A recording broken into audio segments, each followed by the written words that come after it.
Hello everyone, welcome to the infamous Wall of Shame, where journalists' reputations go to die, where they have to update their articles with multiple corrections. Now we're up to 370 something corrections. This retracto goes to one Joshua Benton at J. Benton. This guy's the founder of something called Nieman Lab at Harvard University, which should tell you something about Harvard.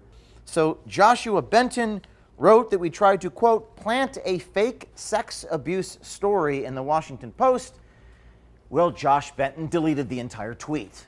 Cue the Retracto theme song. Retracto, the correction alpaca.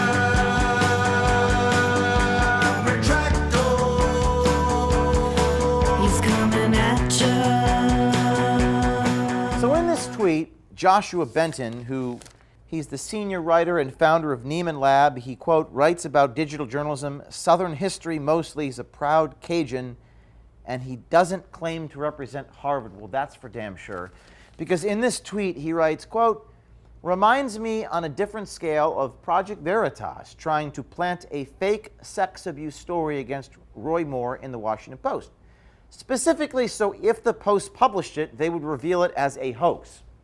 So Josh Benton just made that up. He just ascribed motive to our undercover journalist, who did indeed go meet with a Washington Post reporter, pretending to be a victim, but not in order to plant a story, but in order to obtain a meeting with the Washington Post and film it, much like we did with Charlie Chester, much like we did with Matt Rosenberg at the New York Times, much like we did with the Twitter guy, much like we do every single time we do anything. But of course, they can't really accept that premise, so they have to make something completely up. They have to make this shit up, which is what he did. He wrote that we tried to plant a fake story. That would be assuming the Washington Post would do such a thing, and they are the Democracy Dies in Darkness newspaper. They wouldn't just publish anything without corroborating it, right? So anyway, rewrite an email to Mr. Benton. Your statement in the below tweet about Project Veritas is false and defamatory. While the media ran far and wide with this narrative, wrongly ascribing motive to us, we never intended to discredit the alleged victim of Roy Moore. As a matter of fact, in an interview with Mediaite, James O'Keefe stated that he personally believes Moore's victims. When we went undercover as a pimp, we weren't actually trying to traffic underage girls in the country. No one would ever make that claim. When we go undercover as anything, we don't actually intend to do the thing we're saying that we are doing. We're just trying to elicit honesty out of people. This is obvious to anybody who knows anything about investigative journalism. We gave Josh on January 27th of this year until noon to delete the tweet, and guess what? The tweet was deleted. Now here's the thing. I don't plead the fifth. I run from nothing. I hide from nothing. When I say something, I back it up. But they run away. They lie. And no one holds them accountable, until now. Nieman Lab is an attempt to help journalism figure out its future in an internet age. This is Nieman Lab at Harvard. The internet has brought forth an unprecedented flowering of news and information, but it destabilizes old business models. Good journalists are losing their jobs. We want to highlight attempts at innovation and figure out what makes them succeed. We want to find good ideas for others to steal, help reporters adjust their online labors.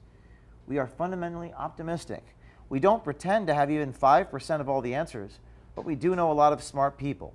Primary among them are readers. We hope your contributions will make the lab a collaborative exchange of ideas. Tell us what's happening around you, or what should be. We hope you enjoy the work we do and you'll join the conversation. I hope all of you tweet and message the Nieman Lab and ask them why they wrote this crap and then deleted it.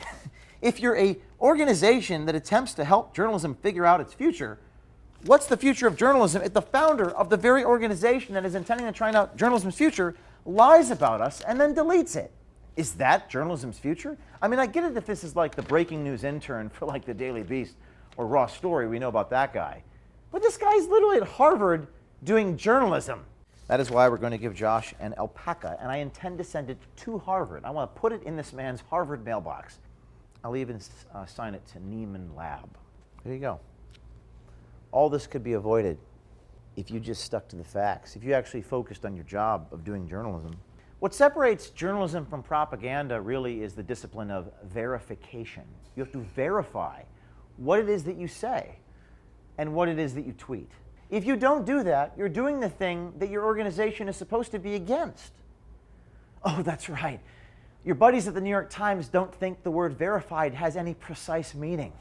I hope you reach out to me. I hope we can have an honest conversation about this, about what journalism actually represents. Because what you just did with this is one more mistake than I've made in the last 10 years.